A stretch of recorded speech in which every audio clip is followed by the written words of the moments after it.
Haley just wanted to lie across the entire back seat. My mother told me to get into the trunk. And I did. The sentence felt like a dare that no one would take back. Morning heat bled through the open garage, warping the air above the driveway into a shimmering veil. Sunlight struck the SUV's chrome like a camera flash. Haley sprawled diagonally across the leather, one arm thrown over her eyes as if the day itself were too bright for her. Rebecca angled her phone to catch the car and the bougainvillea behind it, murmuring about lighting and hashtags, and how a family getaway needed a soft launch before the real posts in Vegas. Mark checked tire pressure with the solemn patience of a man who had made peace with being invisible. "Don't be dramatic," Rebecca added, not looking up from her screen. The word dramatic had always been a broom in her mouth. One sweep and my feelings were dust. "It's a few hours. We'll stop. You'll be fine." Haley peeked at me, the way some people glance at a mirror. "Please?" "I didn't sleep at all," she said, as if exhaustion were a gift she had earned and I should respect it with space. She wriggled further until her sneakers knocked against a tote bag stuffed with pastel swimsuits. The sweet, plasticky smell of new fabric rose into the heat. "I can take the trunk," I heard myself say. The voice came out even, polite, the way I answered professors when called on unexpectedly. "It's okay." "See?" Rebecca sang, tapping the record button. "Compromise." The word looked good in her captions because it made her sound reasonable. It never looked like me.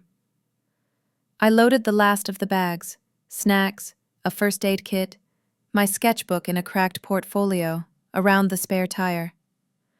The trunk was deeper than it seemed from the outside, a dark, tidy pocket. Rebecca hovered to adjust angles, catching my profile for a second. I turned away before my face could become an accessory. Mark cleared his throat. "I can fold one seat up," he offered, barely. She could. "We already decided," Rebecca said, and he nodded. The same nod he used when approving charges on a company card. Decision completed. Concern archived. I made a small nest out of the picnic blanket, then slid in, curling my knees toward my chest. To make it easier, I told myself. To reduce friction. The carpet smelled faintly of citrus cleaner and rubber, and something like summer camp sunscreen. Through the rear glass, the jacaranda across the street shook a handful of purple blossoms into the sun. Haley raised the camera and framed herself with the car's interior. "Road trip!" Finally. Her voice carried the effervescence of a commercial. Behind it, I caught a shard of her grin, the kind that always made me feel like I had missed a joke told about me. "Smile," Rebecca said. She meant for me to say something cheerful from the dark, but I understood. The photo would be brighter if I didn't. I checked my pocket. The inhaler was there, cool and familiar. I touched it like a talisman. The hiss of the garage door rolling up cut the air.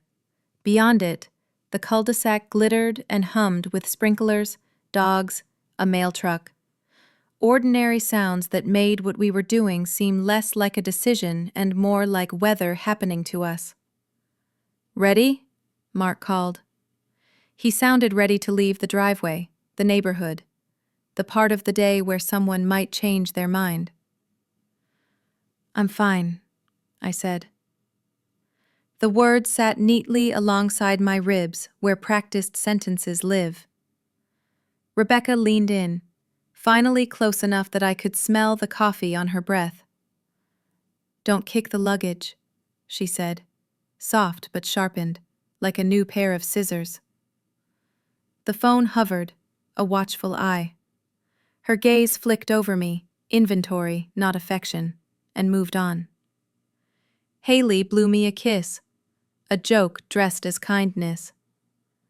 "I owe you one," she whispered, and stretched as if the entire back seat had been carved to fit the shape of her comfort. The trunk lid hovered above me like a heavy eyelid. I slid my hand along the rubber seal. A streak of dust collected on my fingertips. In another life, I might have drawn a tiny bird there. A quick pencil line to prove that small things could still fly.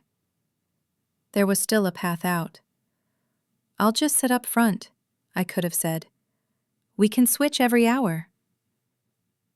I watched the sentence arrive at the tip of my tongue and looked down, dizzy, at the drop between thought and sound.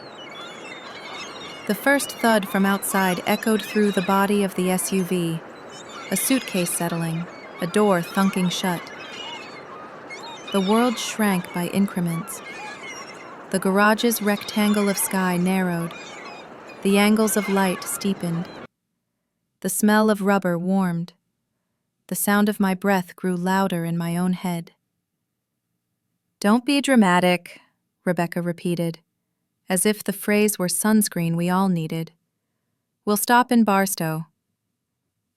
I nodded, though she could no longer see me. There is a particular smile you learn to wear when your acceptance keeps the peace. It hurts less than a real one. Before the lid came down, I angled my sketchbook so it wouldn't buckle. I pictured the blank page waiting on the other side of the trip. Neon letters, mirrored water, roller coasters like steel scribbles against the desert sky. I promised myself I'd draw something beautiful there, and pretend that beauty arrived on request. Haley giggled. "You're the best," she said, to me or to her phone, or to the world that always applauded her timing. The lid lowered an inch. Another. The light thinned to honey, then to tea, then to smoke. For a fraction, Rebecca's reflection hovered in the glass. Perfect liner, perfect hair. The perfect distance between her and the person she was filming. I wanted to ask if she remembered the summer I won a ribbon for a charcoal study, and she told people it was cute. I wanted to ask if cute could live in a trunk. A breath moved through the space. Mine, loud as a tire on gravel. "It's fine," I said again. To the suitcase, to the spare tire, to the child I used to be. Somebody's key fob chirped. A neighbor shouted, "Good luck." The lid paused at the last inch, and in that brief mercy of not quite closed, I tasted cut grass and hot asphalt, and the faintest promise that the day could still be edited. "Ready," Rebecca said, and the hinge finished its thought. The lid met the latch with a clean, unquestioning kiss. For an instant, there was a glow at the edges, like the last line of a movie. Then even that went out, and the car became a heartbeat around me, a low, steady thrum that didn't care what it contained. I lay on my side and counted the seconds between each garage echo, then counted the beats in my throat. Haley's playlist spilled through the seatbacks, drums like feet running away, a voice soaked in sugar. I tried to match my breath to the rhythm, to make my body look like music from the inside. My phone buzzed. A text from a classmate, a flyer for an exhibition, the world where I had a name and a schedule and a professor who said my negative space was thoughtful. I typed, then erased, then turned the screen face down. The glow was too bright in that small world. Mark backed out, the rear suspension hissing as the driveway angled beneath us. The shift in gravity pressed my shoulder into the carpet, then released it. Outside, a sprinkler clicked and turned, slicing water into wedges. The sound felt like a metronome arguing with the engine. In the space where eyes adjust, I began to map by touch. The seam of the carpet, the zipper of a duffel, the spine of my sketchbook, the cool plastic of the inhaler. I rolled the inhaler into my palm and listened for the tiny, reassuring rattle inside. It made no sound. I promised not to think about it. We turned onto the main road. The thrum became a long vowel. Heat collected, then pooled, like coins in a pocket.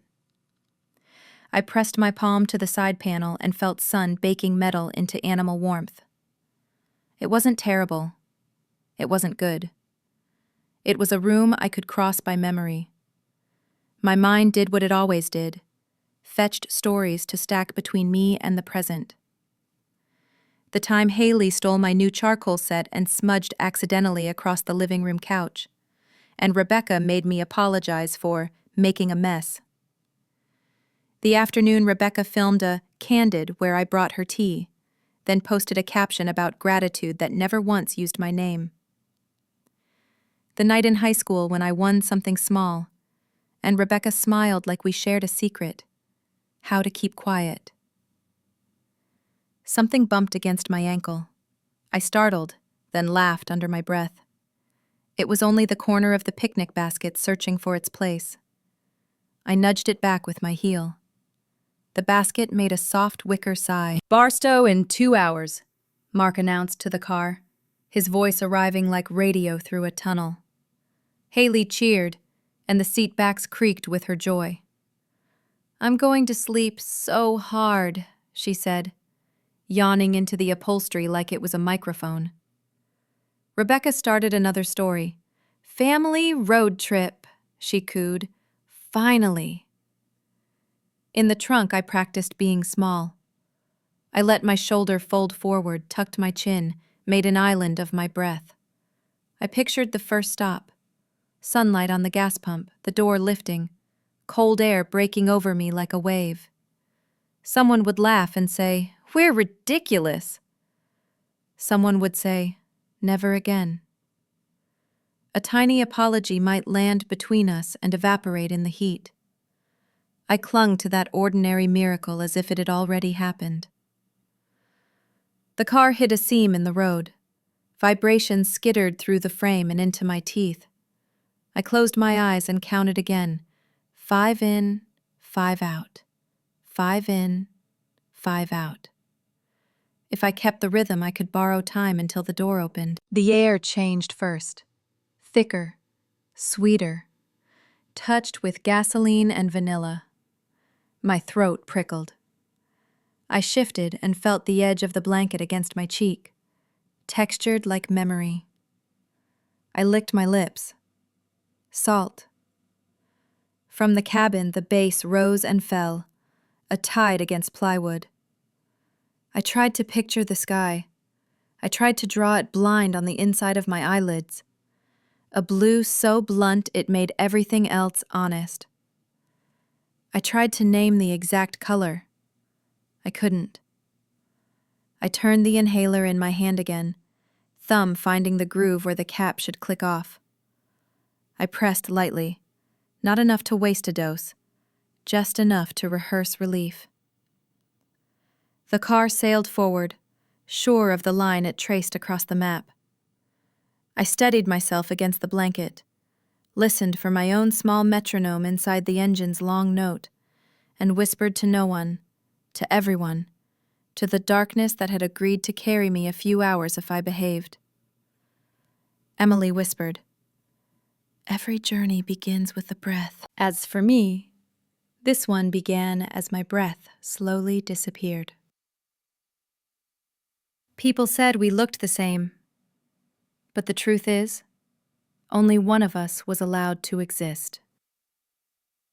In the old house in San Diego, the hallway smelled like laundry steam and lemon oil, and every frame along the wall held a version of the Carter twins.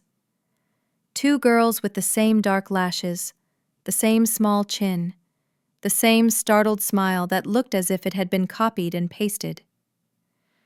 Strangers would stop us in the grocery store, tilt their heads and declare us adorable duplicates. What they couldn't see was the soft scissor line running down the middle of our lives. One side cut into ribbons for wrapping, the other into scraps for cleaning. I can still feel the weight of the sketchbook at 10 years old. Paper rough beneath my palm, graphite smudging my fingers like secrets. I had drawn the jacaranda from the front yard, purple bells cascading, ants exploring the bark. The sky smudged to the exact stubborn blue that resisted erasers. My teacher said I should submit it to the district show. She said, submit, like a door that might open. Rebecca didn't look at the drawing. She looked at Haley, who was practicing a routine she had learned from a music video, hips catching the beat with a confidence I later learned to label as entitlement. "We can't do everything," my mother said. "Pick your battles." Her eyes pinballed between Haley's rhythm and the phone on the counter where an email notification pulsed like a heartbeat. I opened my mouth to say this wasn't a battle, it was a small window, but she held a finger up. The gesture meant pause, and also quiet, and also be useful. "Haley has recital rehearsal Saturday. That's our priority." "It's after rehearsal," I said. "It's just an hour." "It's not just an hour," she replied flat. "It's logistics. It's parking. It's traffic. It's me doing everything while you two," she fluttered her fingers at the air, "play at being special. Only one of you needs to shine. The other can be supportive." I remember the heat that crawled into my face, the way my body wanted to become a wall. Haley twirled and laughed and told me not to be mad, that I could draw another tree any time. I told her I wasn't mad. I told myself the same thing until I almost believed it. At night, the house changed keys. The hum of the fridge deepened into something like a low note from a cello. Ba, grandmother, would shuffle from her room in slippers that whispered across the tile. She'd find me at the kitchen table, face inches from the paper, practicing hands, practicing eyes, practicing what it meant to capture something that might otherwise pass unnoticed. She'd not quite touch my hair and say, in her slow, careful voice, that some children are born already wrapped in applause, and some are born with silence braided into their hair. She didn't say which was better. She taught me how to listen inside the quiet until it answered back. The frames on the hallway always listed a fraction toward Haley. She did not mean to tilt them. She simply ran the house like a current. When guests came, Rebecca would position Haley in the light and say, "Show them your step," and then clap along, her laughter crisp, her praise airbrushed. When they left, she'd sigh and tell me to wipe fingerprints from the edges of the frames, and I would, leaving little crescent moons on the rag. The week of the show, I hid the jacaranda drawing under my bed and went with Rebecca and Haley to buy a new pair of dance shoes. The salesman praised Haley's natural turnout, said she would go far, and Rebecca's eyes glittered like he had announced a stock split. In the parking lot, I asked if we could drive by the community center, just to see. "We're busy," she said, and turned up the radio. At a red light, Haley snapped a photo of herself and me, then cropped me out. I learned the shape of being helpful. I stretched a costume seam so it wouldn't pinch Haley's shoulder. I found a lost earring in the bathroom drain. I copied vocabulary words onto flashcards so Haley could quiz herself without effort. It felt good to be necessary, even if necessary looked exactly like invisible from the street. On a Sunday afternoon, the sky went a color that didn't have a name, and Ba did not wake from her nap. The quiet I had practiced for so long grew teeth. Relatives came with containers of food and stories that quivered like egg whites in a bowl. Rebecca stood straighter than the rest of us, arms folded. as if grief were a rumor she refused to share.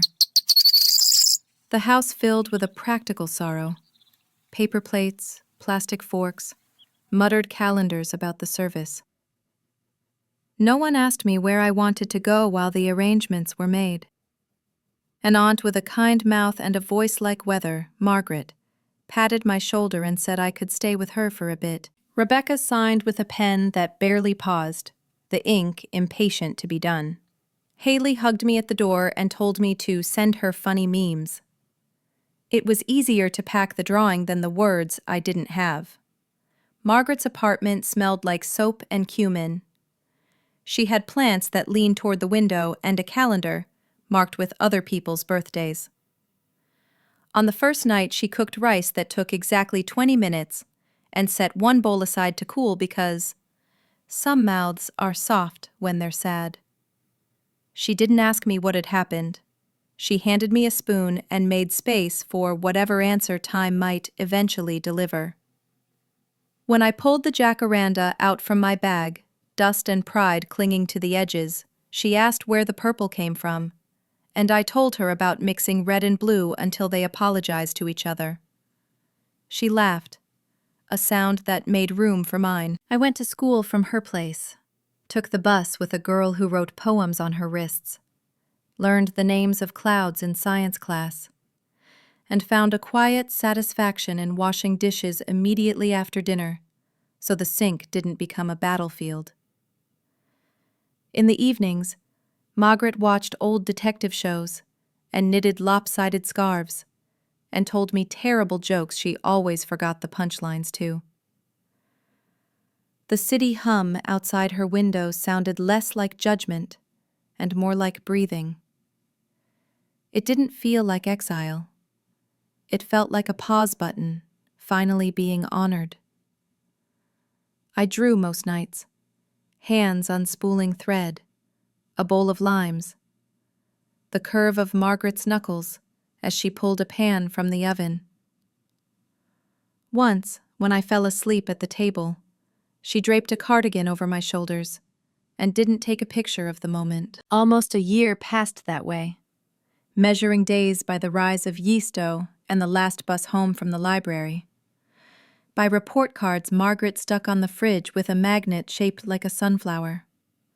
I sent Haley a birthday text and a photo of the jacaranda in the complex courtyard. She replied with fireworks and a heart, then nothing for 2 weeks. The edges of Rebecca's visits blurred into the rest of the noise that life makes when you stop begging it to be quiet. A car would appear at the curb, and she would step out dressed for a meeting that wasn't happening or a camera that always was. She talked at me, about managing expectations, about gratitude, about how lucky I was to have Margaret for now, and then left in a rush of perfume, as if she had to escape the gravity of a place where no one knew her login. I thought the arrangement might last forever, a gentler forever than most. I started a new piece, the jacaranda again, but this time with the shadow it cast across the sidewalk, a darker purple that insisted the tree existed even when you looked away. The call came on a weekday, too bright for change. I was rinsing rice in a sieve, watching the water run cloudy and then clear, when Margaret's phone buzzed against the counter. She read the screen, and something in her jaw tightened. "Your mother," she said, and passed it to me.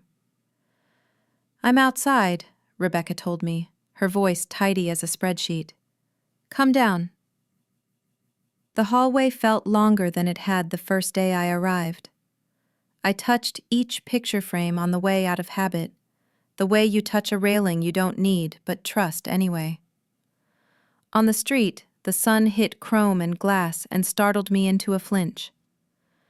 Rebecca leaned against a car that wasn't the one I remembered, a newer model that reflected the building's back as if they were a rumor.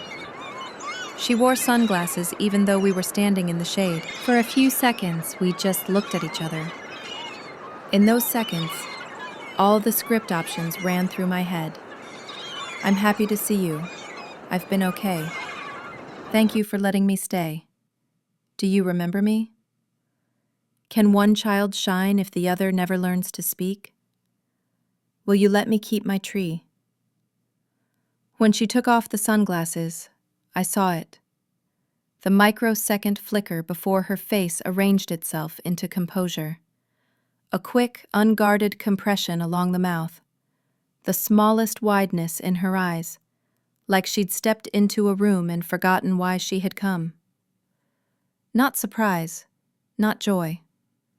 The expression had a specific gravity I recognized, even if I didn't have a name for it yet. When I was grown, Rebecca came to take me back. The look in my mother's eyes was the look of someone hiding a crime. The trip wasn't meant to heal anything. It was a carefully scripted performance. The freeway shouldered us like a river that had memorized its banks, lanes braided and unbraided, semis growled past with chrome ribs, and the desert opened in flat, beige declarations that promised heat long after the sun went down. The GPS murmured numbers like a prayer. Rebecca angled her phone to catch the sun flares off the windshield, chin tilted, voice dipped into that buttery register she used when talking to an audience that didn't talk back. Carter family, finally reunited, she purred, each syllable buffed like glass. Hearts and firework emojis floated up her screen, reflected tiny and frantic in her sunglasses. Mark drove with both hands at 10 and 2, a portrait of competence, the kind of man who apologizes to the car when it hits a pothole. His elbow brushed the console only when he signaled, as if even his body's smaller decisions needed documentation. Haley stretched across the back seat as promised, limbs poured into comfort like water into a mold, hair spilling over a travel pillow printed with cartoon clouds. She scrolled, laughed, filmed, toggled from rear camera to front. The phone never slept. Every so often, she slanted me a glance that was almost sweet. "We look cute," she said, framing us both for a half-second before her thumb cropped the picture to her cheekbones and the line of the road behind her. Outside Barstow, the horizon lifted into a mirage, blue that pretended to be water and then confessed it was only sky. Heat mocked the AC, sliding in where the door seals had softened, pooling in the footwells like breath. The air smelled like dust laid over with artificial pine. Rebecca narrated hydration. "Remember to drink water!" and then sipped an iced latte the size of my forearm. The straw squeaked each time she adjusted it, a tiny rubbery shriek that set my back teeth on edge. "Don't embarrass us online, okay?" Haley said without looking up, casual, like a reminder to grab napkins. "No coughing fits in the background. People are sensitive about sound." She smiled at her own joke, or at the comments, or at the way sunlight made her skin look airbrushed without effort. I swallowed the reply that rose. If I cough, it's because air is complicated. Instead, I turned my head toward the window and watched the scrub and the signage whip by in confident fonts. A billboard promised a miracle for your credit. Another promised a miracle for your soul. Between them, my reflection hovered faint and double, the ghost of a girl wearing a seatbelt like a sash. Rebecca pivoted in her seat as a song she liked came on, angling the camera low for a flattering jawline. "Road trip vibes," she said, and the word vibes left a glittery residue in the car. "We worked so hard for this." Her eyes flicked to me, a skim that felt like the shadow of touch. "Let's keep it positive." "Totally," Haley chimed. "No weird energy." I coughed then, a small involuntary bark that surprised even me. Dust had fingers, it knew where to press. The sound punctured Rebecca's sentence like a pin through a balloon. Without turning, she reached for the dial and turned the radio up 2 notches. The chorus swelled, all synth and intention. The car filled with a sound designed to sell shoes, and the cough's echo had nowhere to sit. "Sorry," I said to the window, to the seatbelt, to the small apology that lived in my throat and rented space at a discount. My chest tightened the way a knot tightens when someone insists on tugging both ends. I sipped from my water bottle. The water felt like it only knew how to descend. It didn't know how to help. We passed a row of wind turbines, their blades circling like a slow, private argument with the air. I thought of sketching them later, the geometry dialoguing with the sky. But the thought slid away under the weight of the car's temperature, rising a degree at a time. Sweat started at the back of my neck, secretive as bad news. I shifted to let air find new skin. Haley recorded a story where she pointed at roadside sculptures and applied a filter that turned the world into a soft peach. "I can't believe you made Em ride back there earlier," a commenter typed. Haley replied with a crying, laughing face and, "She's fine now." Then added a selfie that proved everything was adorable. The freeway climbed a little. My lungs noticed the climb the way a dog notices footsteps outside a door. I drew a slow breath, the kind I had practiced 100 times in 100 rooms, then let it out. "So drink," she said, and smiled at the camera as if the conversation were about a view we both enjoyed. "We are not doing this, okay?" Haley's hand drifted to the climate control, then stopped in midair like a performer waiting for applause. "Mom just got a blowout," she said, sympathetic to the future of the hairstyle. "Don't be a hater." The knot in my chest frowned into something smaller and meaner. I pressed my tongue to the roof of my mouth, the way the breathing app had taught me, and counted 4, held for 4, released for 6. The math almost worked. I tried again. Traffic slowed near a construction zone, lanes stitched into obedience by orange cones. We crept forward, 1,000 tiny obediences in a line. A worker in a reflective vest lifted a sign that said "slow" and wiped his forehead with his sleeve. The sun balanced on the edge of noon and wobbled there, uncommitted. "Look at this light," Rebecca sighed blissfully, and then, to her followers, "You can't buy lighting like this." She tilted the camera to Haley's jaw, to the glint along the rim of the travel cup, to the road, which offered itself up without complaint to anyone who wanted to film it. Another cough, sharper, like a drawer slammed by accident. I flinched at the sound I'd made. "Could you, just a second, the window?" I asked, smaller. My right hand hovered over the switch like a thief rehearsing.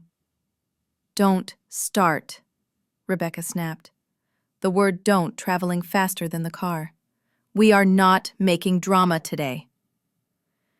She said drama as if it were a stain I'd rubbed into the fabric on purpose. Heat climbed my spine. The seat fabric trapped it and returned it, generous as a mirror. I pressed my shoulders back as if posture could create space where air refused to move. In the side mirror, the outline of my face trembled, a reflection ruined by speed and physics. Haley leaned closer, breath syrup sweet with gum. "You're okay," she said. "Think of Vegas. Think of the pool." Her lashes were perfect. They cast tidy shadows on her cheeks. She believed what she said, in the way people believe weather reports for places they have already left. The cough arrived again, not a sound but a decision. My throat tightened like a fist. The corners of my vision got fuzzy, like paper that's been erased too many times. I swallowed and felt the swallow refuse to help. "Seriously," I managed. "I need—" The words spaced themselves out, ungenerous. Rebecca's eyes flicked to me in the rear view, and for a sliver I saw annoyance stitched to something like fear. Then the stitch pulled tight and the fabric smoothed. "We stop in 20 minutes, she said, as if time were obedient and bodies were too. "Don't make a scene." The desert couldn't hear us.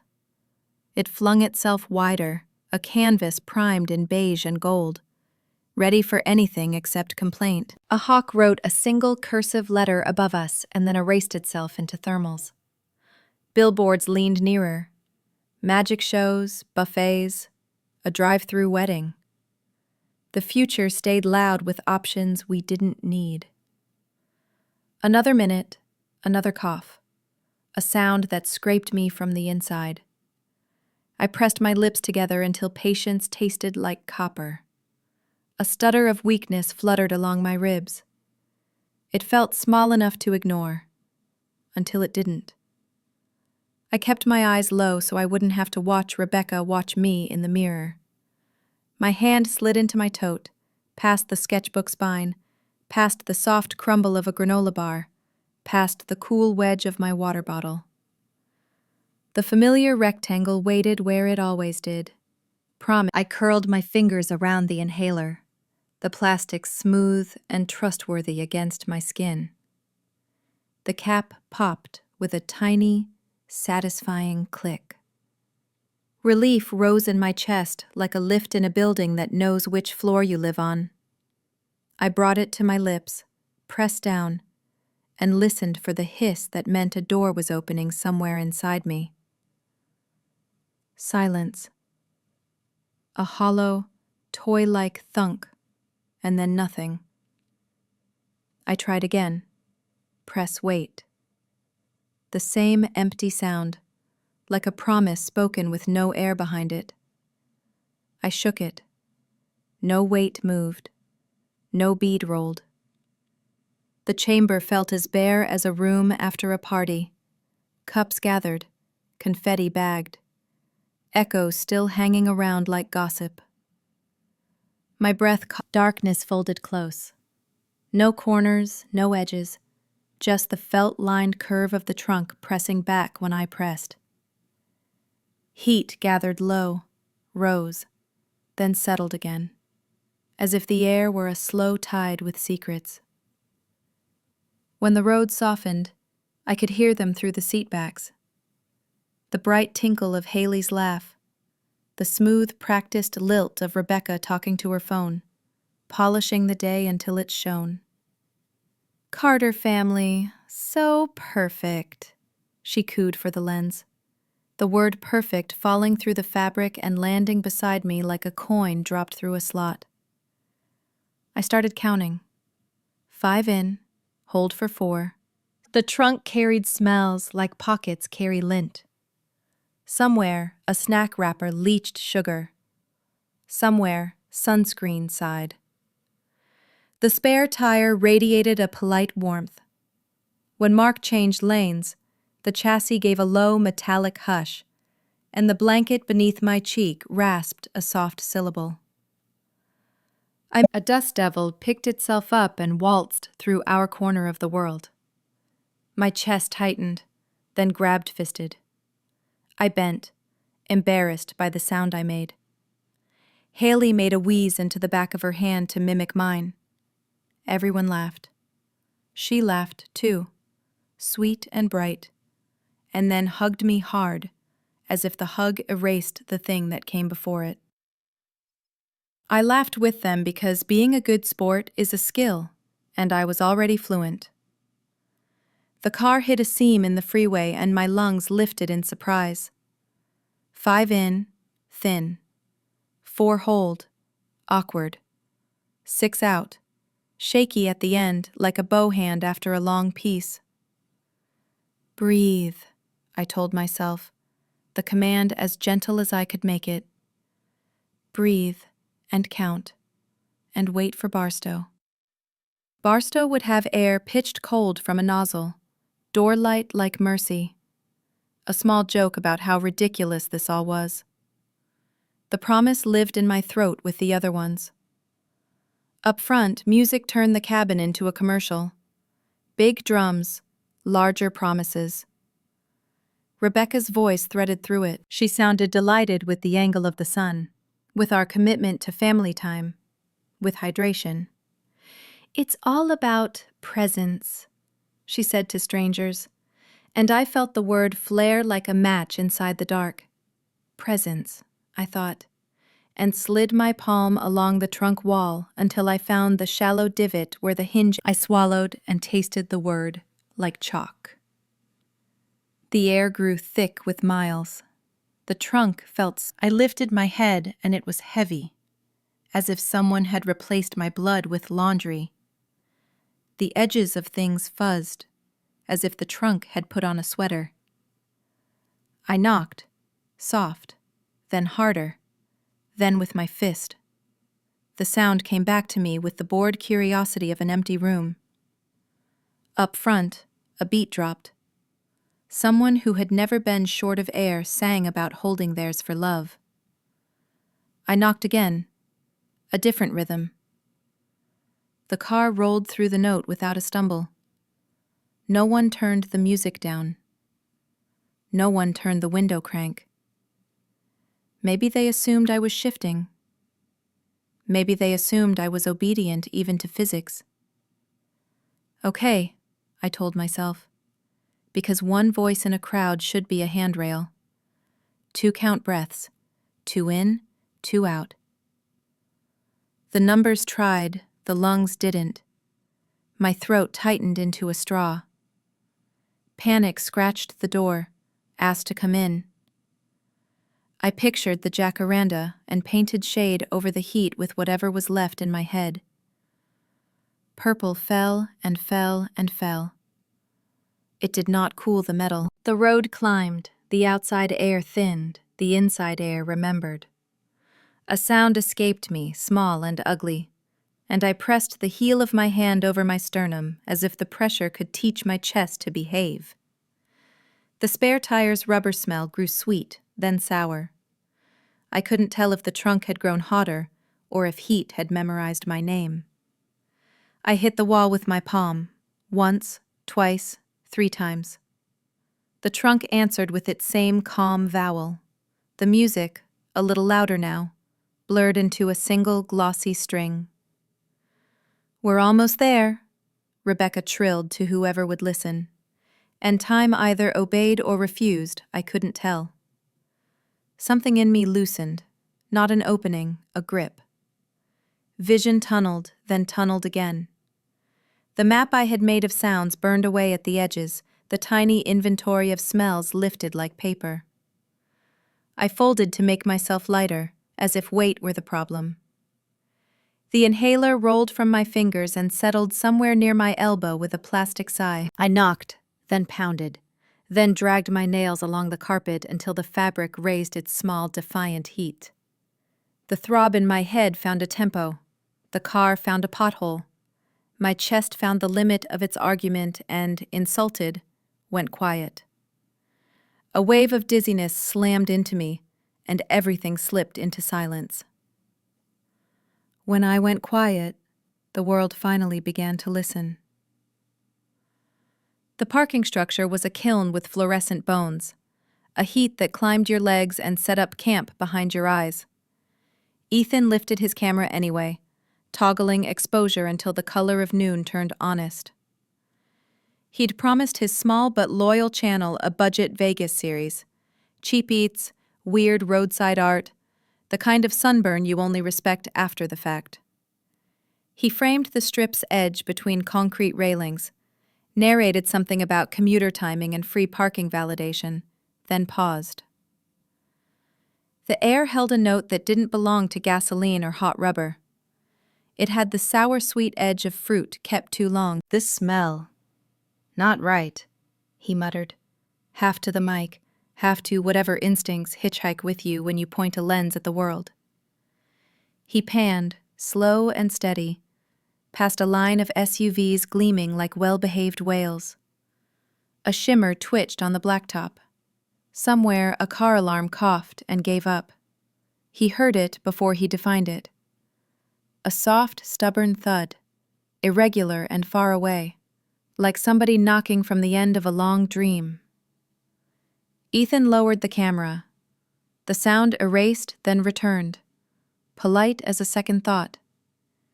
He traced it to a graphite gray SUV with a sun-faded sticker on the bumper, and dust haloing the rear window where fingers had once written, and someone had half wiped away.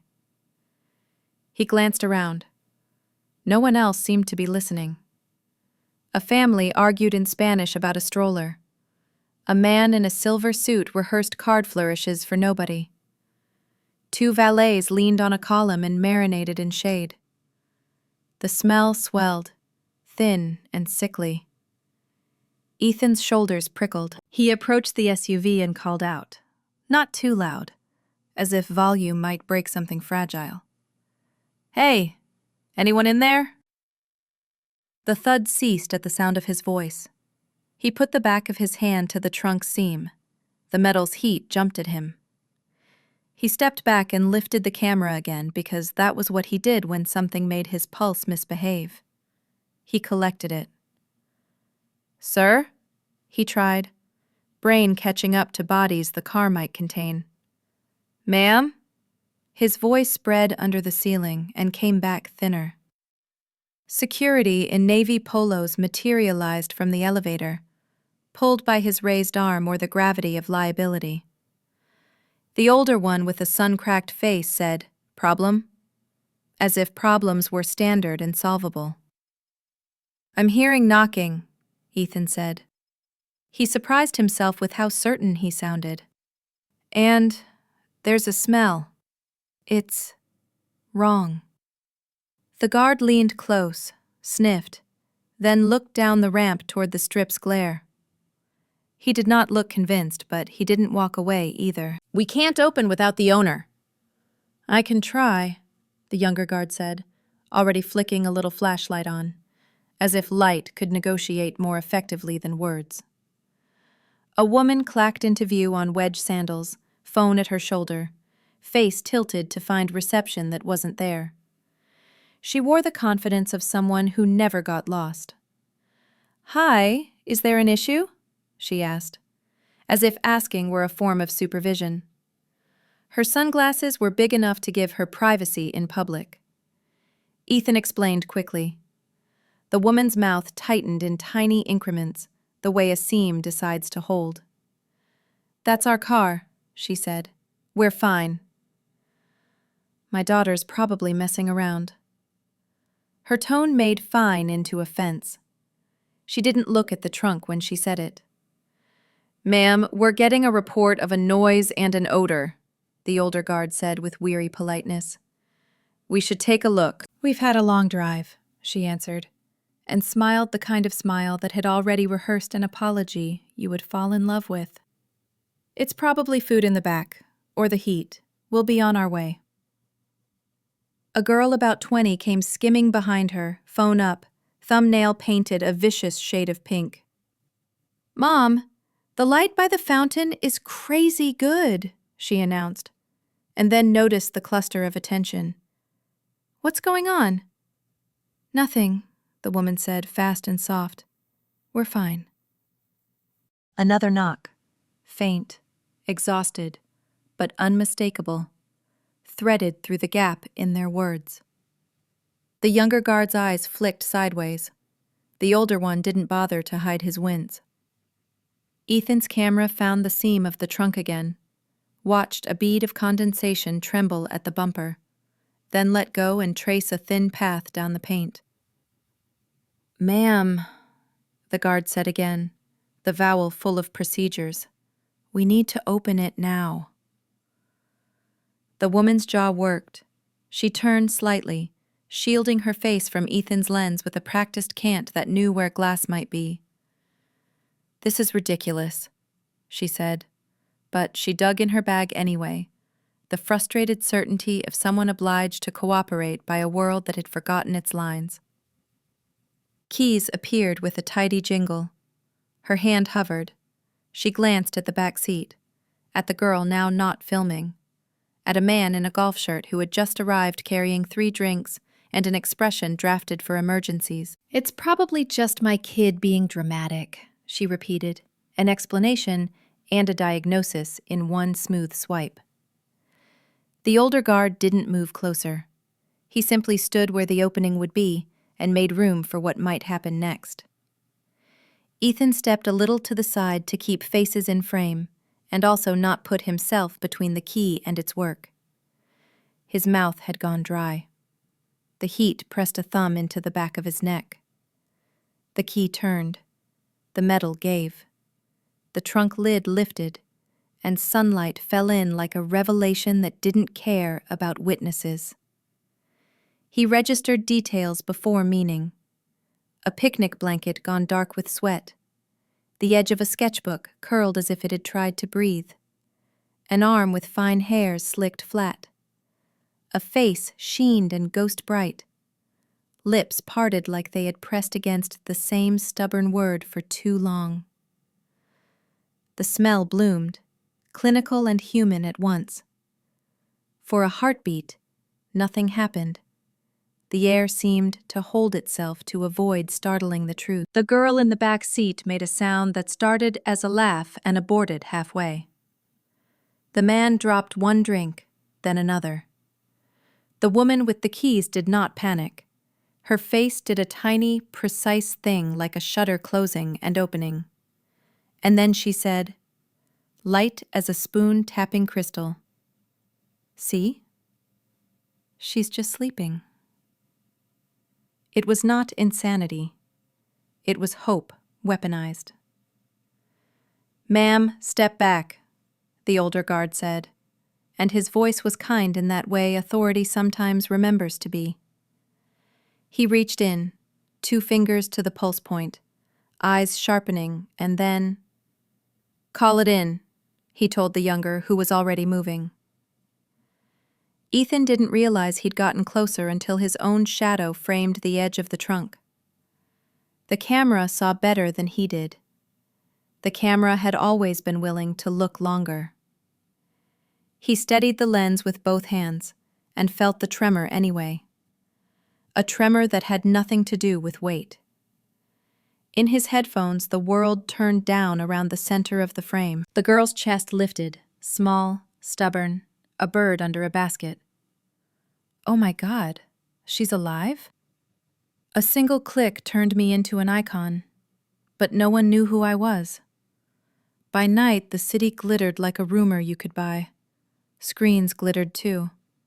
In bedrooms and ride shares and kitchens that hummed with midnight refrigerators. The clip looped. The lid, the light, the blanket, the pause before the breath. Feeds stacked my body like a headline. 1,000,000 views, then 2. Then the counters lagged as if math itself needed a minute to catch up.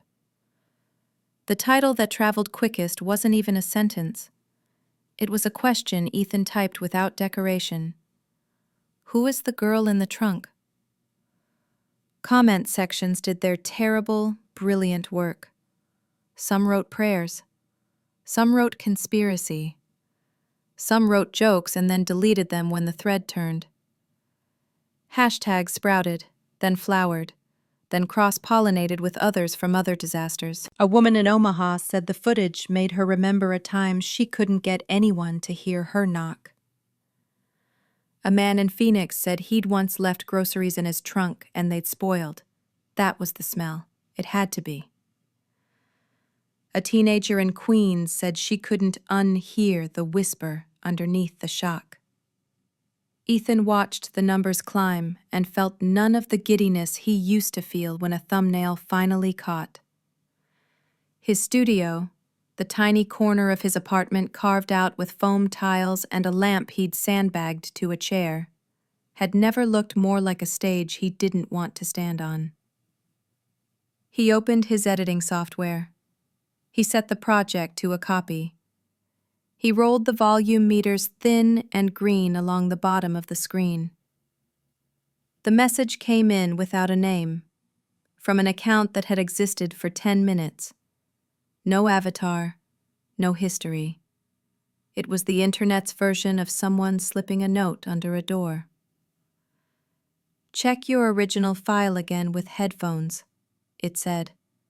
At 0009, the sound under the music. It's her. He didn't answer. He didn't have to.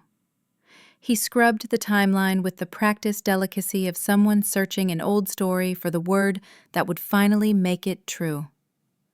He muted the left speaker, then the right. He dialed the high end up, then the low. He slid a denoise filter across the track like frosting a cake you aren't sure is worth celebrating.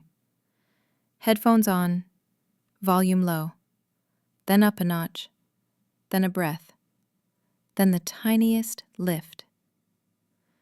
Outside his window, a siren stitched itself down the block and out of earshot. Inside, the metronome in his software clicked politely to count the dark. He slowed the video until the light that hit the chrome looked like honey, and zoomed into the audio until each second was the width of a hallway. There it was, so faint it could have been the building settling. So human, it could only be one thing. A cough that wasn't the car. Ethan sat back, then leaned in again because the body argues with the mind when the mind proposes a shift it can't yet bear. He looped the second. The cough stayed small, embarrassed to have survived the edit.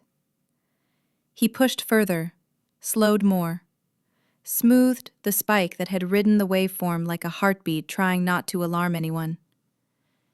He added a spectral view. The cough appeared as a pale smudge, soft, oval, then gone. He unmuted ambient. A beat underneath, glossy pop, heavy on the synth. He cut a notch there, another there, the way you cut windows into paper to let a shadow theater breathe. Under the music, another shape emerged. A tap, then another. Not angry, not random. The rhythm of someone who learned the cost of making noise and knocked anyway.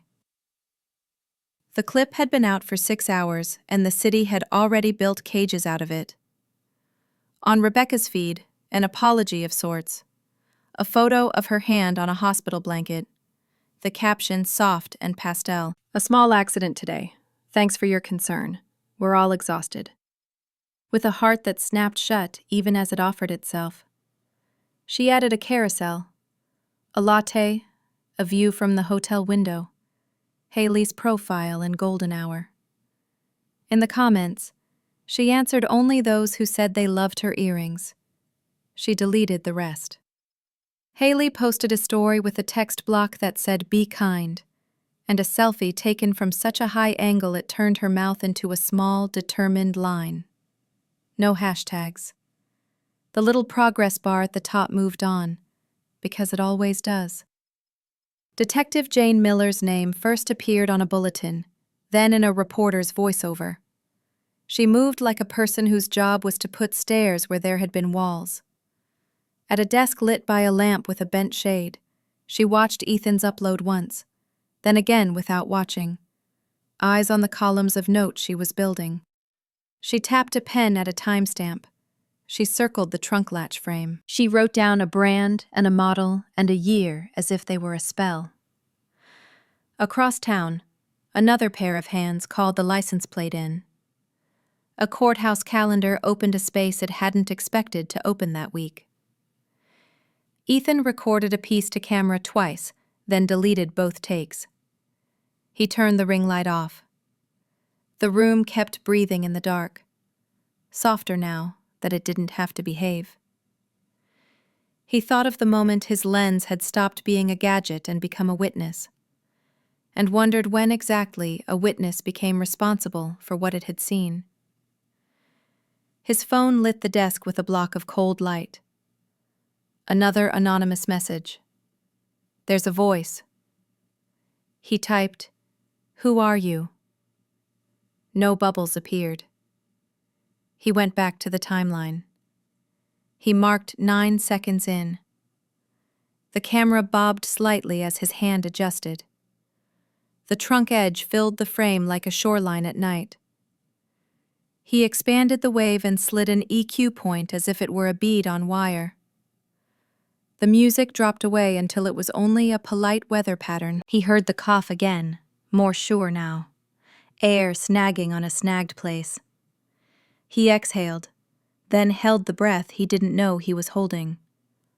A scrape, light, like skin against rough fabric. A knock, too. Then the breath-torn syllables of a person saving her voice for when it might matter most. "Mom, please." He didn't stand. He didn't shout. He pressed his fingers against his headphones, as if that could translate the sound into certainty. He rolled the clip back and heard it again. It was different each time in the way truth is different when you finally let it in. He muted the last of the song, the car hum, the hiss of fluorescent. He layered in a caption he would not publish yet. He backed the chair away from the desk and watched the waveform sit there, casual, like it had always existed, and he'd only just learned its language. Across the feeds, the speed of attention did what it does. Influencers duetted the clip with earnest eyes. A lawyer explained probable cause in a thread that made strangers fight. A paramedic wrote an essay about heat and closed spaces that got reposted by people who had never considered air a task. A map of the city peppered itself with pins. Phones charged. Opinions did push-ups. Someone found Rebecca's public posts from a year ago and sifted them like tea leaves. Jane made a note to request the raw file. She underlined request twice. In another window, an email arrived from the hospital with a phrase that folded something in her chest she would call later by its proper name. Stable, for now. Ethan turned the camera on himself. No light, no polish. Just the rectangle of his face in the monitor, pale and grainy. His eyes still hearing what his ears now refused to forget. His voice found the line it had been hunting, the one that drew the circle bigger than a single trunk in a single garage on a single punishing day. This wasn't an accident. When they asked me where my mother was then, I remembered only her laugh. The interview room made a religion out of neutral, flat gray paint, a soft hum in the vent, a table that pretended not to have heard anything before today. Jane Miller slid a glass of water toward me and set a legal pad down without flipping it open. The pen rested perpendicular to the edge, a small alignment that told me she liked order more than theater. "I'm going to ask a few simple things," she said, voice steady enough to sit on. "If you need a pause, say so." In the hallway, footsteps came and went, elastic as the building's breath. I fixed on the scuff near the baseboard and nodded. "Where was your mother at the time you were in the trunk?" The question should have had maps attached, timestamps, a miniature car with red yarn. Instead, it brought a single sound into focus. Bright, polished, unbothered. A laugh that curled itself like ribbon as it landed. The kind of laugh you use when the waiter finally notices you. The kind that taught you as a child what weather not to trouble with your rain. I opened my mouth. Heat moved through my chest like a memory that wanted to be fire. "I heard her," I said. "Up front." I touched the table as if that might persuade the air to soften. She was happy. Or trying to be. On the other side of the glass, Rebecca sat in another gray room, with better lighting, a packet of tissues artfully disturbed beside her hand. The camera on the wall recorded the choreography. How she dabbed before tears arrived. How her shoulders rose before a sigh. That single classic tilt of the head that reads as open on video. Mark hunched 2 chairs away, hands tented over a paper cup as if steam could conceal him. Haley occupied the corner, folded into herself, nails dug into the meat of her palm, phone face down under her thigh like a dangerous insect. It was a misunderstanding, Rebecca told the first detective, patient, feminine, exhausted. We were under a lot of stress. The drive, the heat, the city. You know how it is. My daughter gets anxious sometimes, and she insisted. She let the sentence peter out while the tissue grazed the corner of one eye. Of course we were going to stop. We love her. Why was the trunk latched? Jane asked me. She had not written anything yet. She did not look afraid of my answer. Because trunks latch, I said, hearing the way the words tried to protect the people who had not protected me. Because that's what they do. In emergencies, the interior release glows, Jane murmured. Sometimes it's disabled. Sometimes a suitcase is shoved in front of it. Did you try it? I pictured my palm dragging along the felt, the small plastic tongue of the handle trying to teach my fingers a door. I remembered the motion, ridiculous and serious, of yanking. I tried, I said, and the room tilted a fraction because truth, when spoken aloud, rearranges furniture.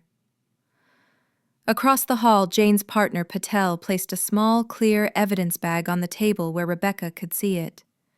A phone in a case smudged with bronzer. We'll need your unlock, he said, light and routine, and access to your cloud backups. That won't be necessary, she smiled, careful to show the exact amount of professionalism that reads as cooperative.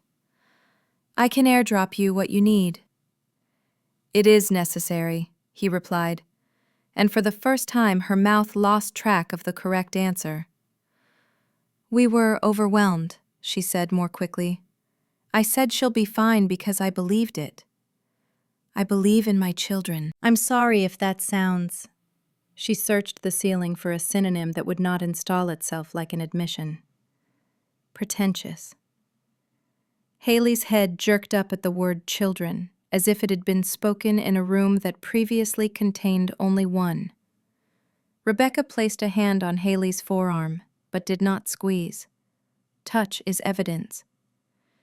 Jane's pen finally moved, only to draw a box around a time on her pad, 12:37. She looked back at me.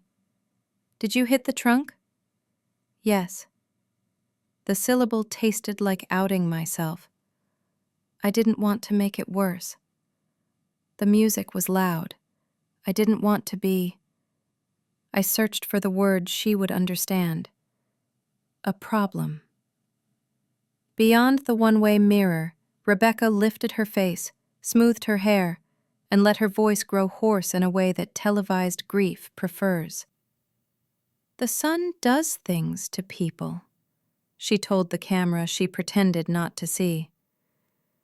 We were going to the hotel, then to the pool, and then...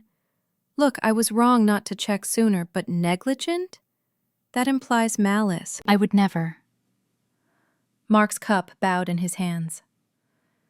It was hot, he offered, choosing weather the way a drowning man chooses sky. Haley's eyes flashed toward the evidence bag, then to her lap. Guilt has a vector. It finds the shortest line back to the person who can't carry it. A knock at our door. Patel leaned in, whispering to Jane. She nodded, and he slid a USB into the laptop, the screen's light cutting a rectangle into the room. From the kid with the camera, Patel said. Raw file. He says there's audio underneath. Jane pressed play. The world shrank to grain and glare. Sunlight breaking across paint, an edge of blanket, breath. She toggled the spectrum view and the waveform wore its secrets in soft colors. A cough appeared, almost shy. 2 knocks rose, almost polite. Then, small enough to mistake for the building remembering itself, a voice you'd only hear if you had ever needed the world to hear you. "Mom, please?" Jane didn't flinch. She rewound 4 frames, marked a time, wrote it down. We watched it again. The shape of the plea held, then curled away like steam. In the other room, the same audio threaded into the air. Rebecca's gaze found the corner where the speaker hid and did the math. Her face did not crumble. It calcified. "That could be anyone," she said, and then, to fix the sentence, "She could have recorded that earlier." You've heard of deepfakes. The words didn't sound like ignorance. They sounded like a ladder kicked loose after everyone had climbed. "Mrs. Carter," Patel said, voice not unkind. "You are on the footage saying, 'She'll be fine.' You're laughing. Can you explain that for the record?" Rebecca blinked. The tissue hesitated as if waiting for a cue from lighting. "Sometimes people laugh when they're scared," she said, and for the first time, a true thing crossed the room between us. She missed her chance to stand in it. "I didn't think she was..." We were stopping in 20 minutes, and she looked over her shoulder at Haley, who stared at the tabletop as if it had begun to list names. Jane closed the laptop, and the room lost its borrowed glow. She leaned forward, elbows on the table. "It wasn't the sun," she said. "No heat in it, only fact. It wasn't a prank gone wrong. It was a series of choices with a predictable outcome." My chest tightened again, not from lack of air, but from the peculiar posture of finally leaving a room you didn't know you had been holding up. In that small quiet, I remembered the laugh. Not because it was crueler than everything else, because it was proof she had time to choose a different sound. The door cracked.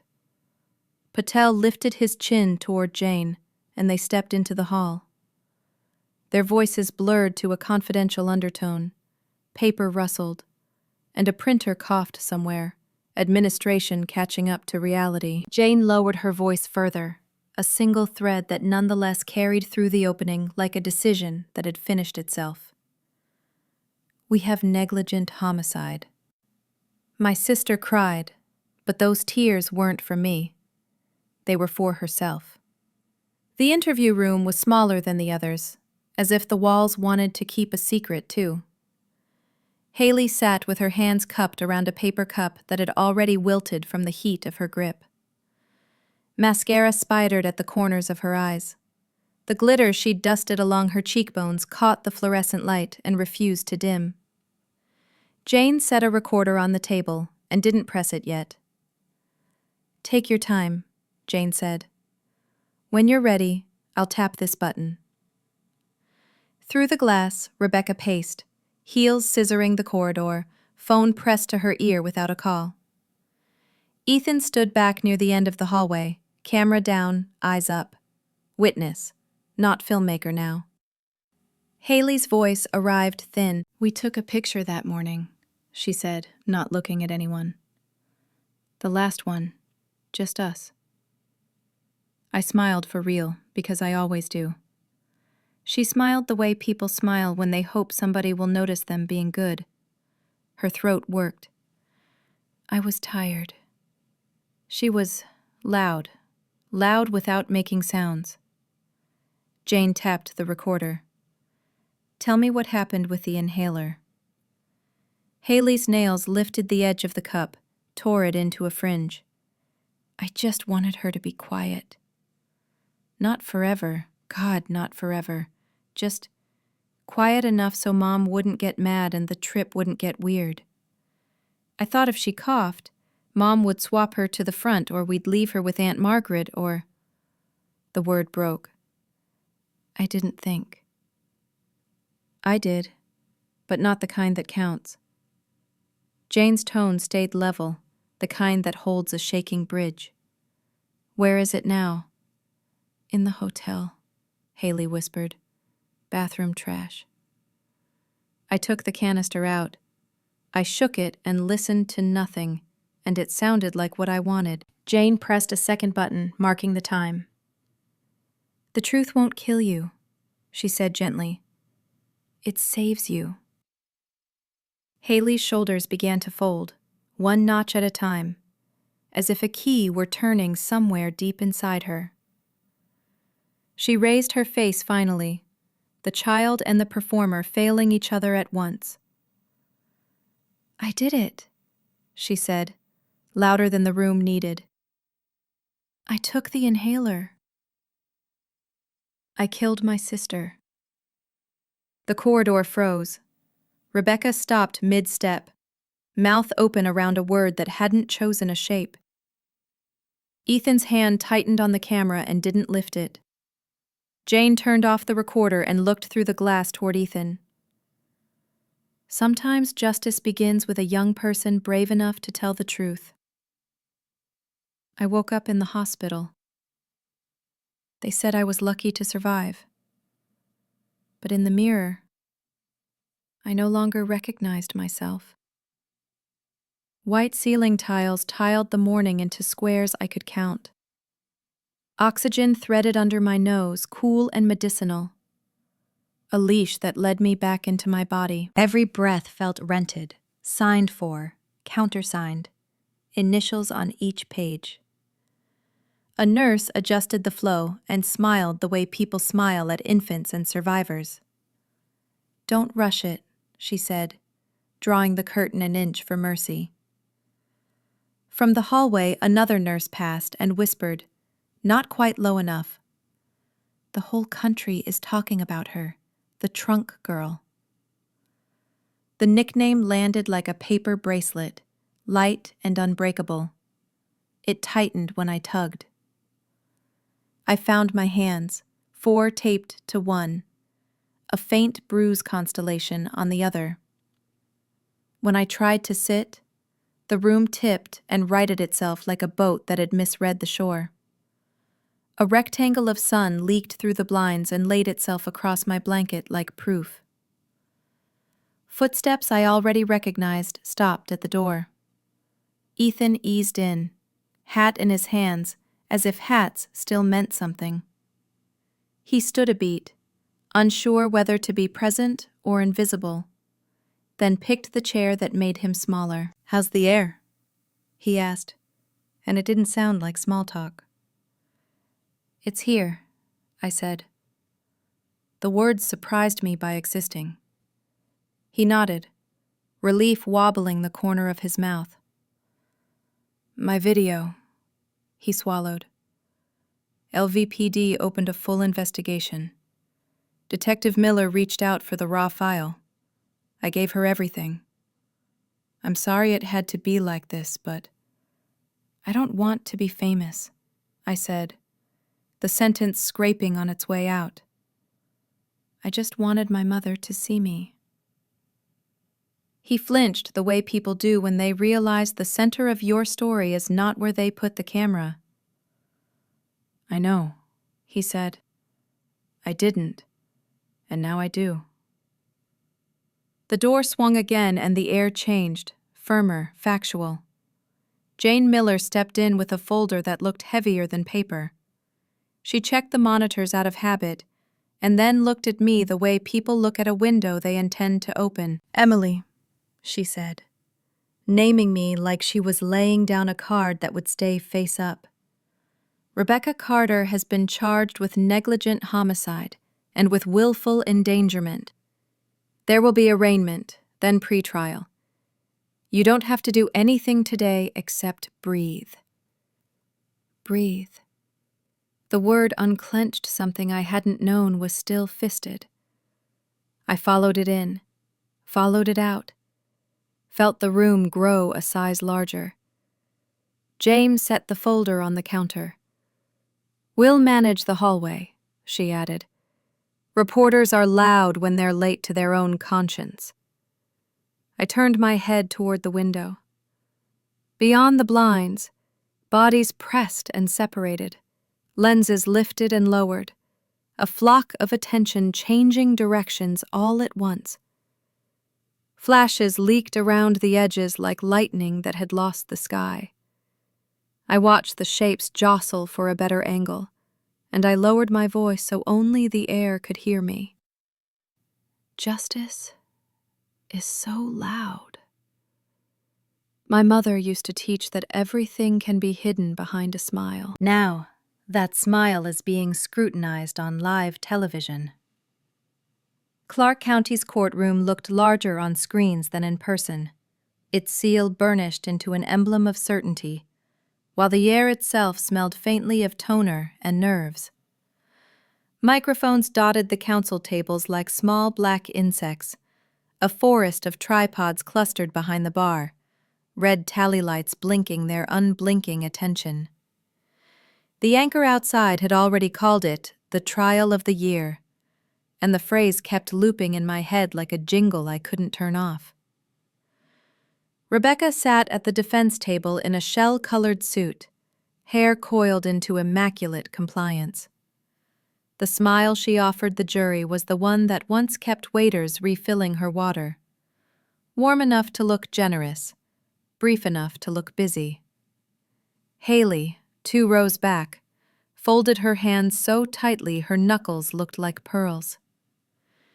Ethan stood against the wall with the pool camera, not filming me so much as guarding the act of looking. The prosecutor began without thunder.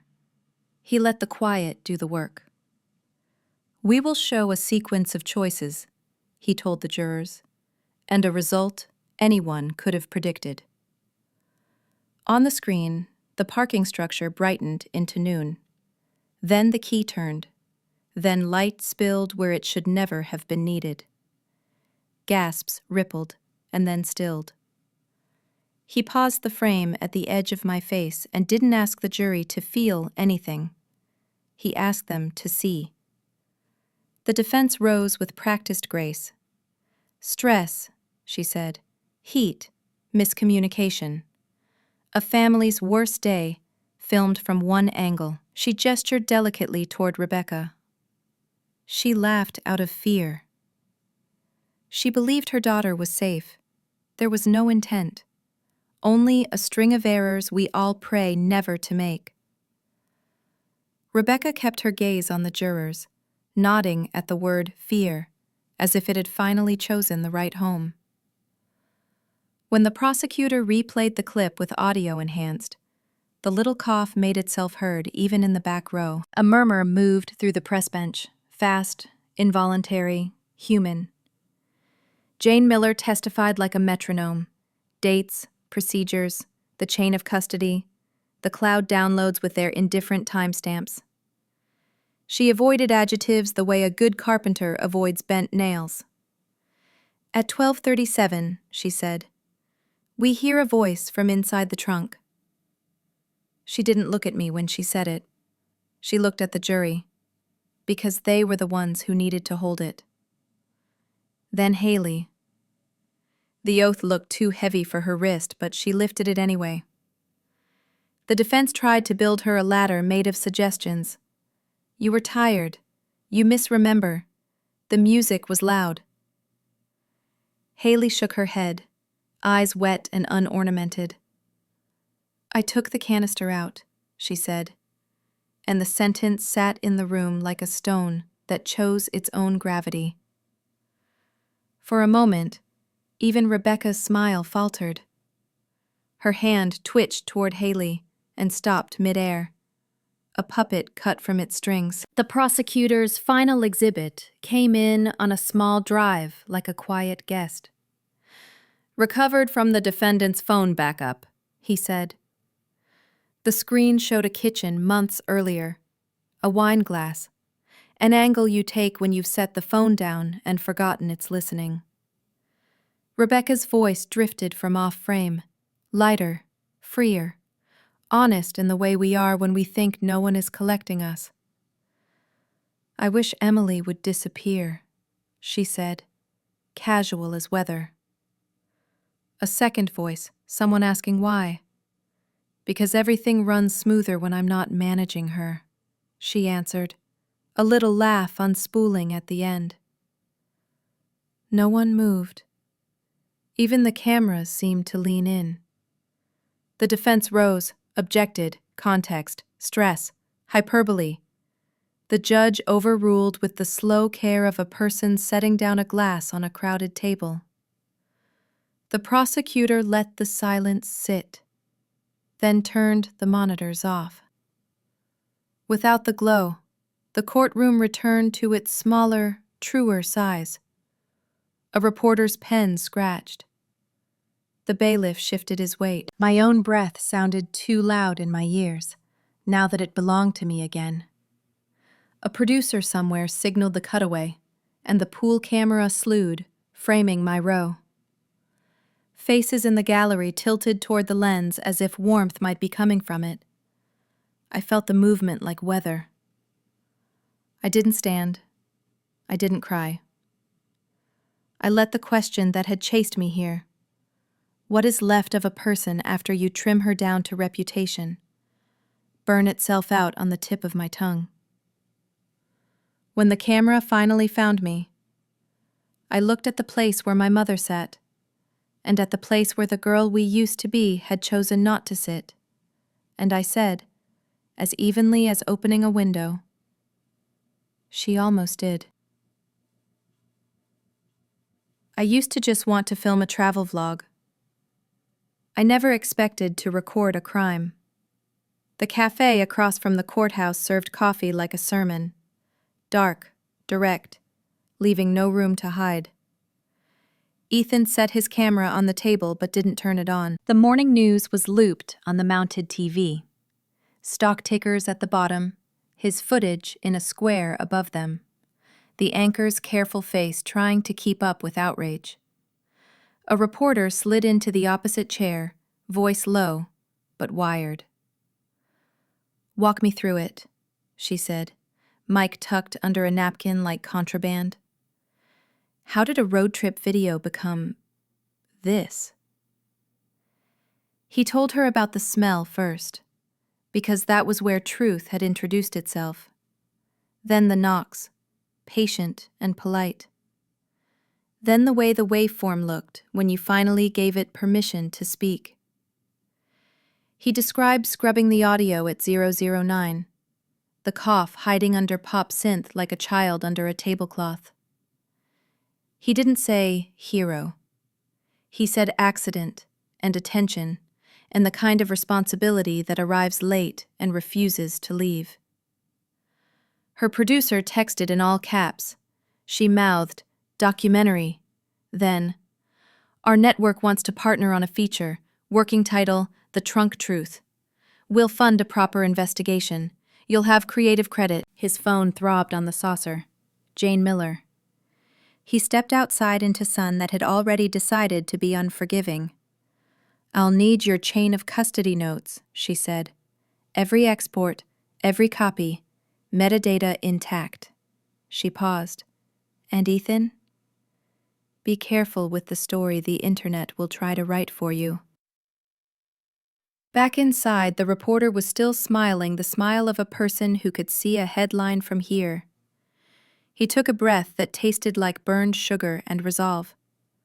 "I'll do it," he said, surprising himself with the steadiness of his voice. "But on one condition. I want Emily to speak in her own voice. No narration over her. No reenactments that turn her into scenery." The reporter blinked, recalibrated, nodded. The deal shifted shape and held. That night, he built a rough cut, unslick and plain. The garage, the drive, the parking structure heat like a visible hum. Then silence that taught the ears how to listen. Then the knock, the cough, the plea. The hinge lifting, the light falling. Everything he had, but with the music stripped and the pauses left whole. He exported and stared at the progress bar, the way you stare at someone learning to walk. When it finished, he carried the file to the hospital on a thumb drive, like a small, breakable promise. Emily watched on a laptop propped by apple juice and a vase of wilting carnations. The room dimmed around the screen, until the only light was the footage he already knew too well. She didn't speak while the clip played. Her face did not perform grief. When the cough surfaced, her hand found the blanket and pinched it, as if anchoring herself to a fabric that wouldn't lie. At the hinge, a single tear slipped without sound. Not for drama, for pressure. "I can cut this differently," he said, suddenly aware of every choice he'd made and could unmake. Slower, faster. We can lose the parking lot ambient. We can... She closed the laptop gently, as if ending a sentence instead of slamming a door. Her eyes met his, steady now, not asking for permission from anything except the air that had returned to her. "Okay," Emily said, "but let me start from the beginning, in my own way. Haley sent me a letter. No return address. Only 4 words. I can't breathe either." It arrived folded twice into itself, thin paper that had memorized the shape of hiding.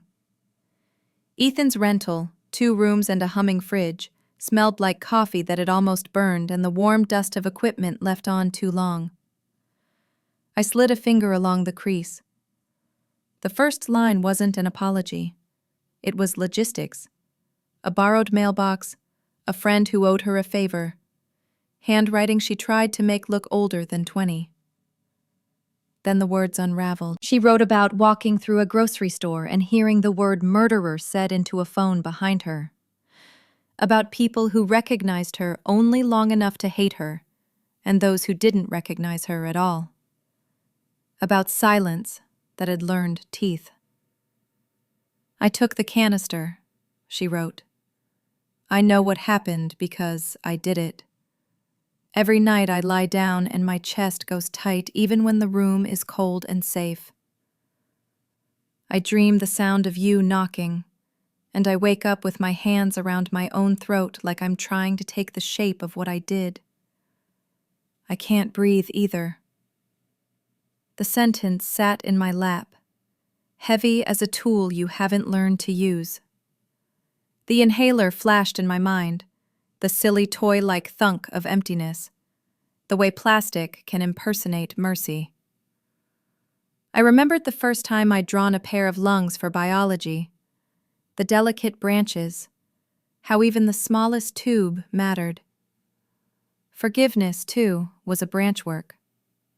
Block one passage and the whole organ labored. "What does forgiveness mean?" I asked the room.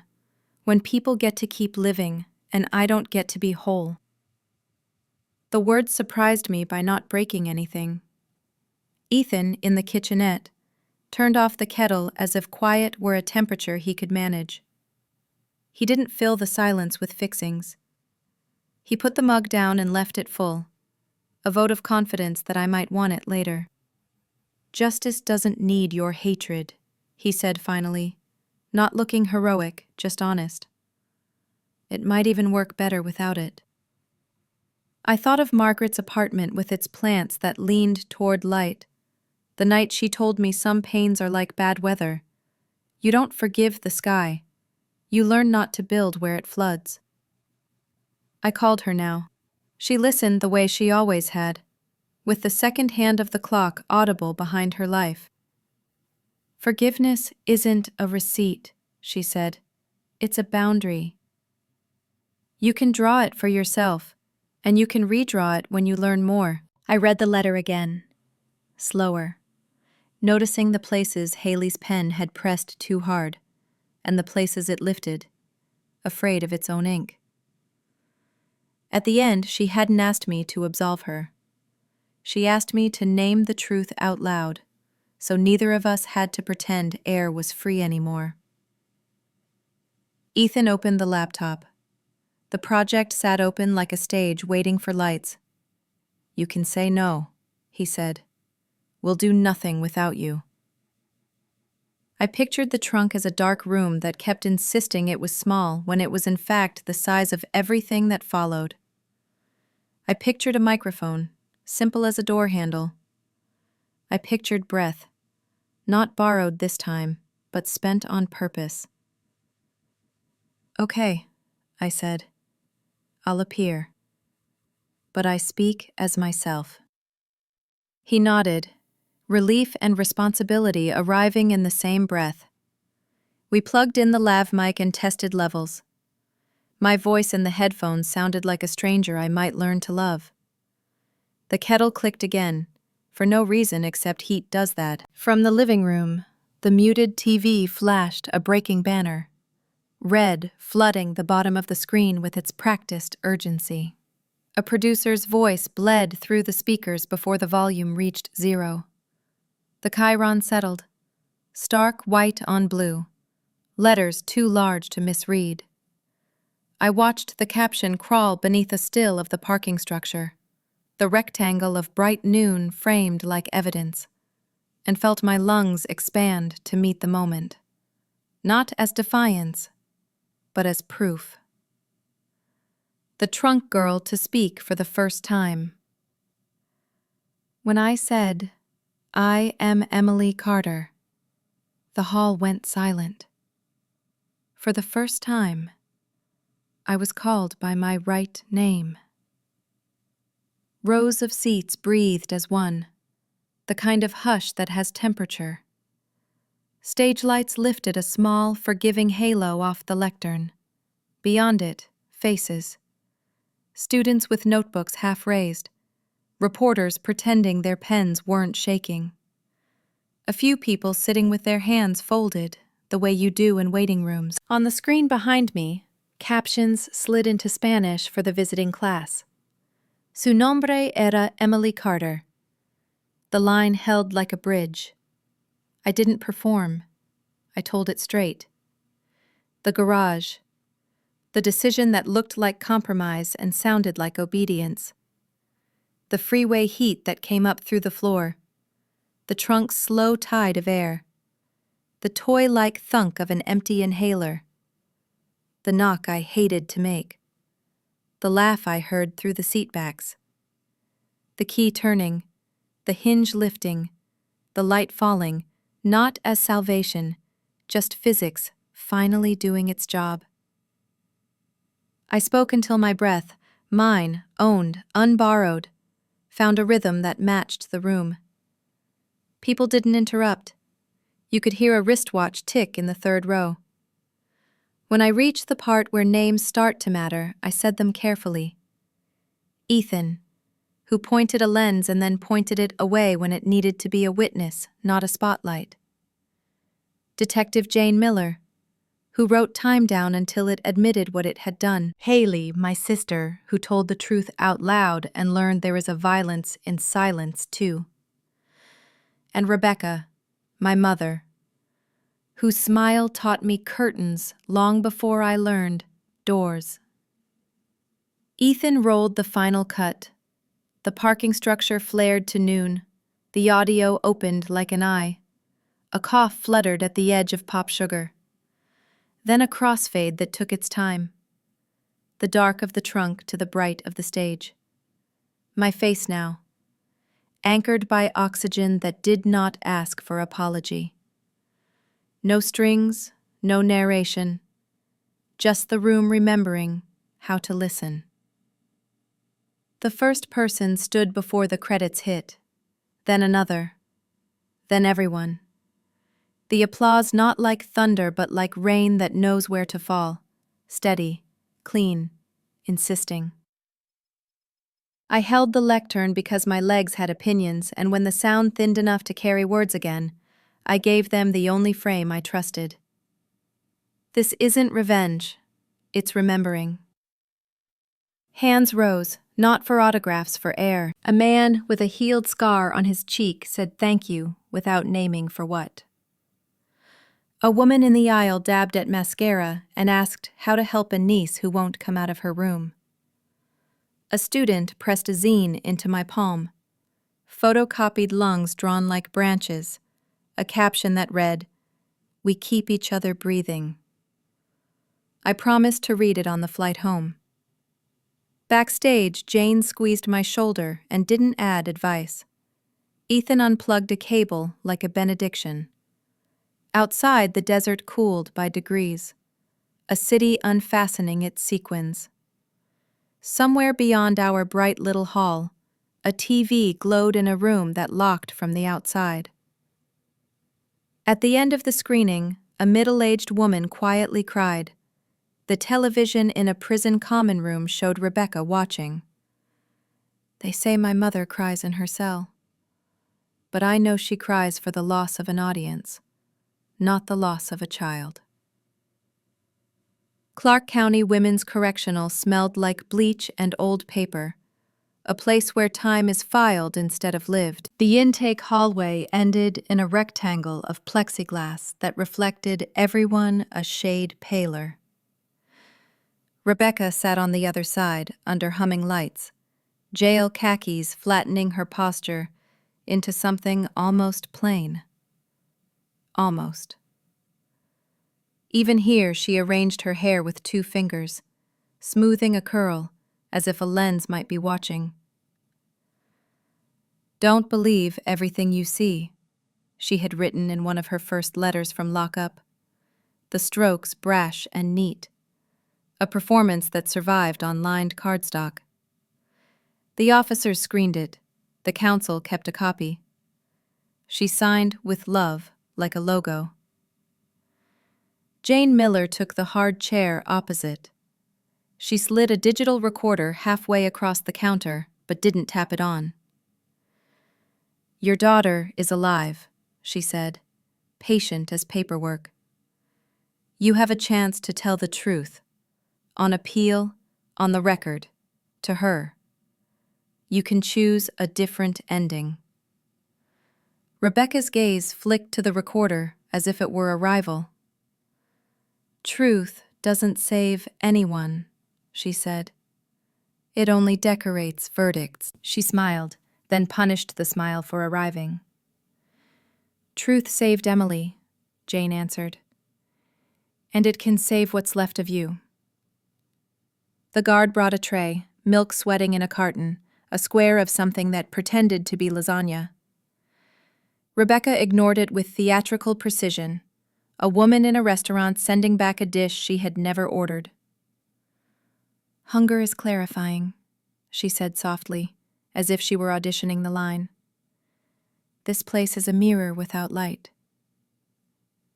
On the third visit, the tablet lit up for a scheduled video call. The screen showed Haley in a blank room at a victim services office, hair pulled back, eyes unguarded in their exhaustion. The connection jitters stabilized, audio caught up with breath. "Mom?" Haley began, and the words sounded like a door that still worked. "I don't want your followers. I don't want your enemy list. I want my sister's forgiveness." Her voice cracked and steadied. "I took the canister. I told the court. I'm telling you, I want to stop living inside the worst minute of my life." Rebecca tilted her head, the old reflex returning like muscle memory. "You think confession buys you back your future?" she asked. "Sweetheart, futures are for people who manage the narrative." "This isn't a narrative," Haley said, surprising herself with the steel in it. "It's a person." For a flicker of seconds, something moved behind Rebecca's eyes. Recognition, or the ghost of it. Then she sat taller, as if summoned to a stage. "I taught you better than to weep in public," she said. "You're making them heroes." "I'm making us real," Haley whispered. Jane tapped the edge of the recorder, not to start it, but to keep her hands from tightening. "Mrs. Carter," she said carefully, "appeals do end. Headlines age out. This, today, could be the first true thing you've said since you locked that trunk." Rebecca's mouth flattened into a choice. I locked a story, she corrected. The world is angrier when a story escapes its cage. The tablet chimed, 2 minutes remaining. Haley lifted a trembling hand toward the camera, a reach that couldn't cross glass. Please, she said, if you love either of us, say it. Say the truth. Silence pooled. Somewhere down the corridor, a radio clicked. A door sighed. Rebecca turned, found her reflection in the dark bezel, checked it, and faced forward again with the same economy she once reserved for brand partnerships.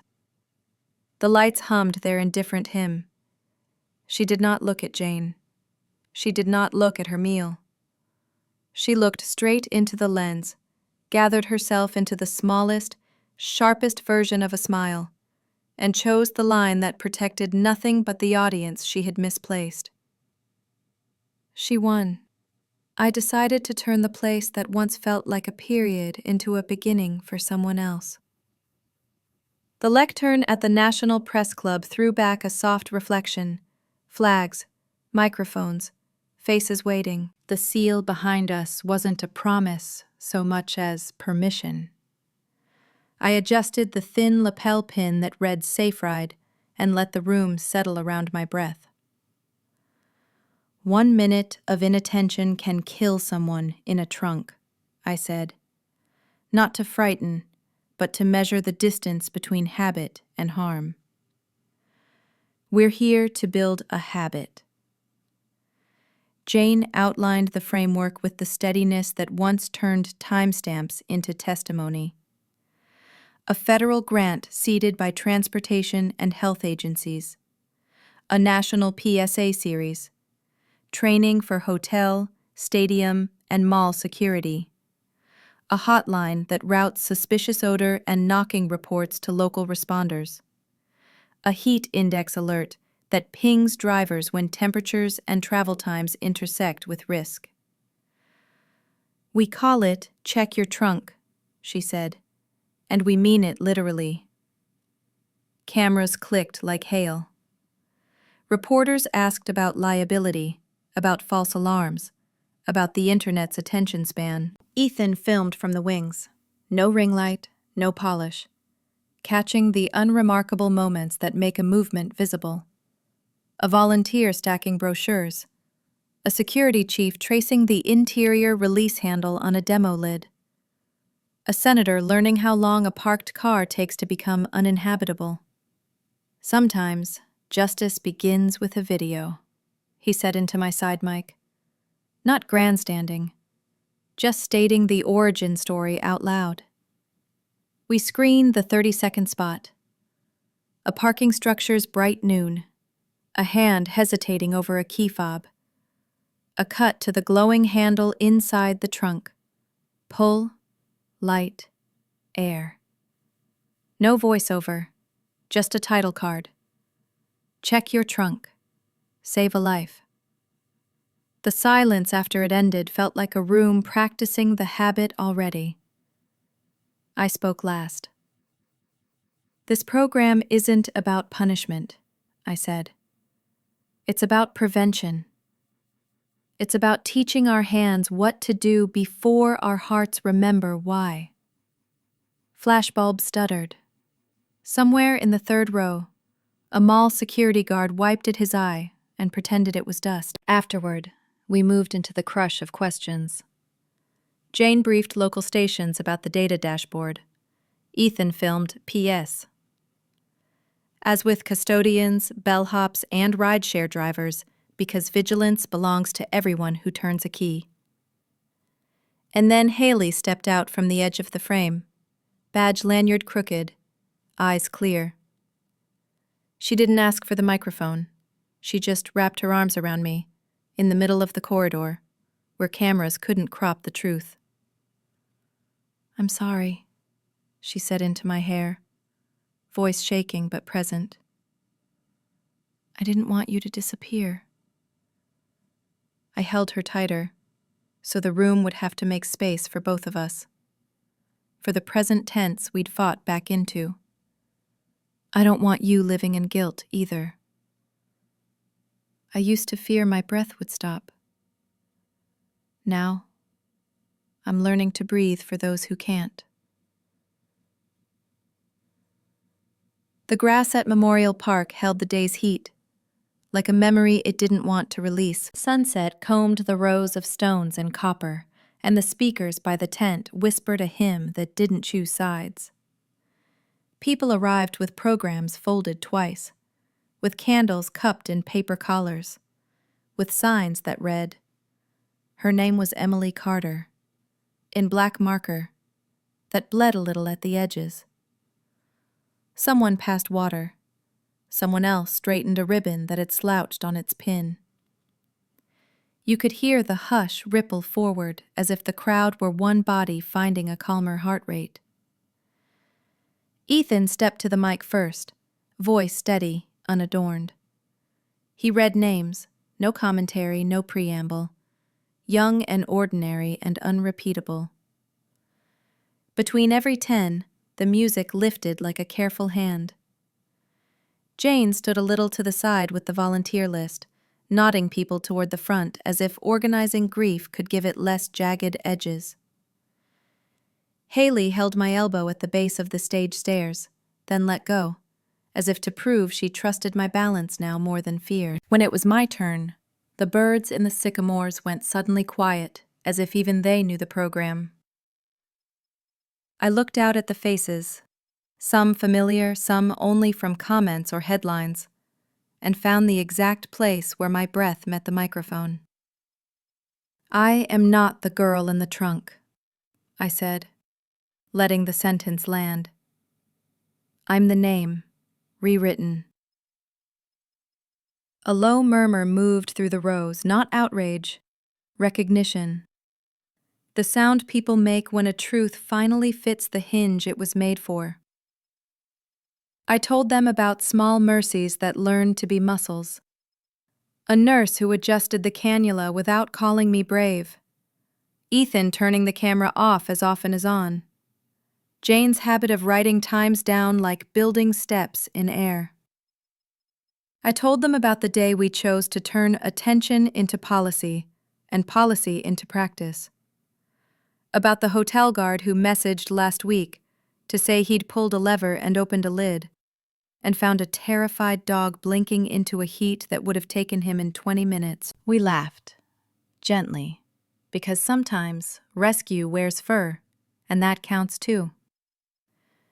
The screen beside the lectern showed a montage from the Safe Ride launch. Security teams learning the glow of the interior release, bus depots with new signs, a pausing hand, a lifted latch, light. When it faded, I found Haley in the front row. She stood, walked to the stone in front of me, the one we'd set as a stand-in for what we lost and refused to lose again, and placed a new, still sealed inhaler on its flat top. The cap clicked as it settled, small, definitive, like a period that chose to become a breath mark. Ethan's hand found mine for a second. Not a promise, not a script, just the human grammar of being here and now. The wind shifted. The hymn thinned into silence so clean it felt like a new page. I drew in air that belonged to all of us, held it until the room inside my chest matched the size of the evening, and let it out on words I'd practiced only enough to trust them. Justice isn't revenge, it's the air we all share, the candles answered, one ignition traveling to another, a chain of tiny suns deciding to hold.